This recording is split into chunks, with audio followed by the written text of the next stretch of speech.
شہادت ہمارے ہاں بیان ہوتی ہے اس انداز میں کہ لگتا ہے کہ کسی مظلوم بندے کو کسی نے پکڑا ہوا تھا تو وہ سارے اسے مار رہے تھے اور وہ منتیں کر رہا تھا کہ مجھے نہ مارو. اتنی ہائے ہائے کی جاتی ہے کہ محسوس ہوتا ہے کہ امام علی مقام بڑے پریشان تھے کہ کسی طریقے سے، اور ان کا خاندان بڑا تکلیف میں تھا کہ جلدی کہیں کربلا سے نکل جائیں.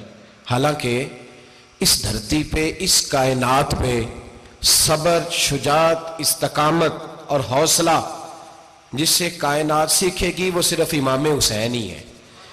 اتنے بڑے صابر آدمی کے بارے میں اس طرح کا رویہ اختیار کرنا کہ وہ تو گویا اس طرح کر رہے تھے کہ بس کسی طریقے سے میری معذرت، تو یہ امام حسین کی مظلومیت سنا کے لوگوں کو اس طرح کا کر دیا جاتا ہے.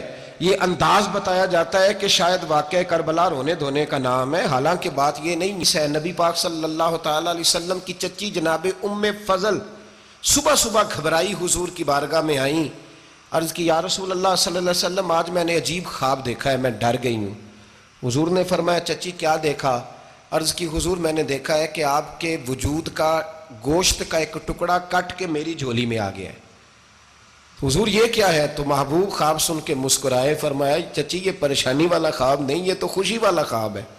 اللہ فاطمہ کو بیٹا عطا کرے گا اور وہ تیری گود میں کھیلا کرے گا، چونکہ وہ میرے وجود کا ٹکڑا ہوگا لہذا خواب تجھے یہ آئی ہے. تو امام حسین پیدا ہوئے، امام حسن کی عمر ابھی 11 مہینے تھی، تو نبی پاک نے امام حسین کو جناب ام فضل اپنی چچی کی گود میں دے دیا کہ فاطمہ کے لیے دونوں بچے سنبھالنا مشکل ہوگا.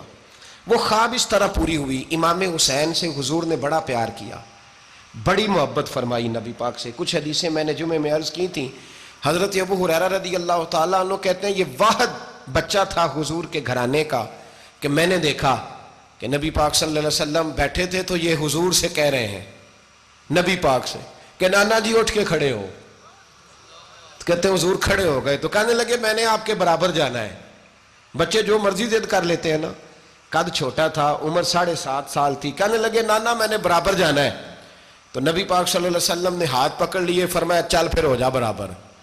تو حضرت ابو ہریرہ کہتے ہیں انہوں نے حضور نے ہاتھ پکڑے، اوپر کھینچا تو امام حسین نے پہلے اپنے پیر حضور کے گھٹنوں پہ رکھے، پھر نبی پاک کے سینے پہ رکھے، اور جب ان کا قد سر تھوڑا سا حضور سے اونچا ہو گیا تو محبوب فرمانے لگے چل بس کر، تو نے تو کہا تھا آپ کے برابر ہونا ہے، تو اوپر نکل گیا ہے، چل بس کر. فرماتے ہیں پھر امام حسین نے زبان باہر نکالی تو محبوب ان کی زبان چوسنے لگے، پھر ساتھ لٹا لیا اور انہیں سونگھنے لگے. تو میں نے عرض کی حضور آپ حسین کو سونگھتے کیوں ہیں؟ تو فرمایا ابو ہریرہ مجھے حسین کے وجود سے جنت کی خوشبو آتی ہے، مجھے حسین کے وجود سے جنت کی.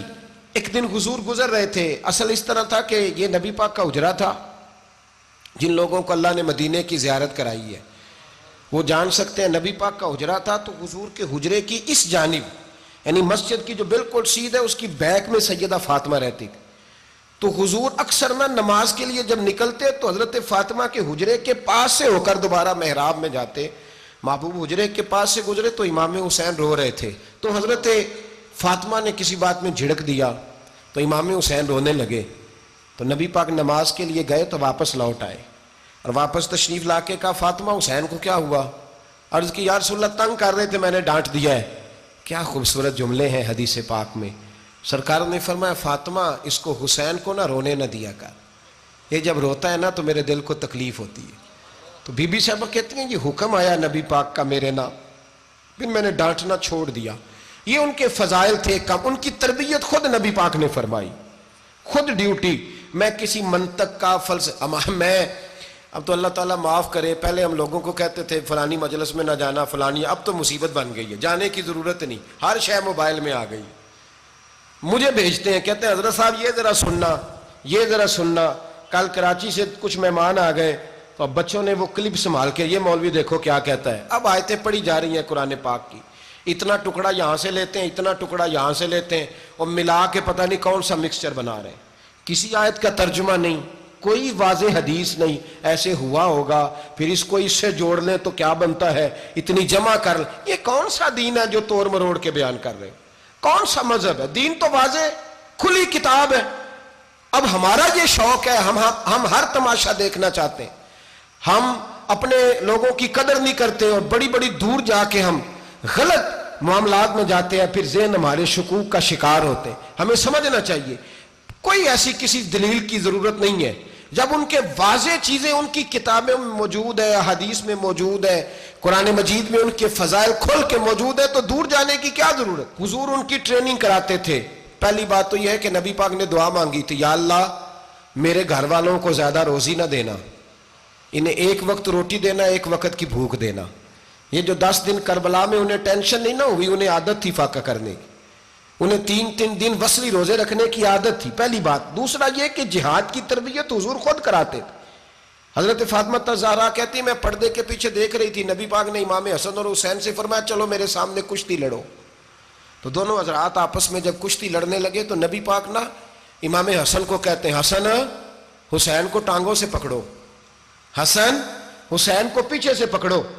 جب نبی پاک بار بار امام حسن کو بتا رہے تھے تو سیدہ پیچھے سے بول پڑی، کہنے لگی یا رسول اللہ آپ چھوٹے کو بتائیں، آپ بڑے کو بتا رہے ہیں، بڑا تو پہلے 11 مہینے بڑا ہے، تو آپ چھوٹے کو بتائیں بڑے کو بتا رہے۔ تو فرمایا فاطمہ تو چپ کرنا، جو میں دیکھ رہا ہوں تو نہیں نہ دیکھ رہی، ایک کو میں بتا رہا ہوں دوسرے کو جبریل امین بتا رہے ہیں۔ تو یہ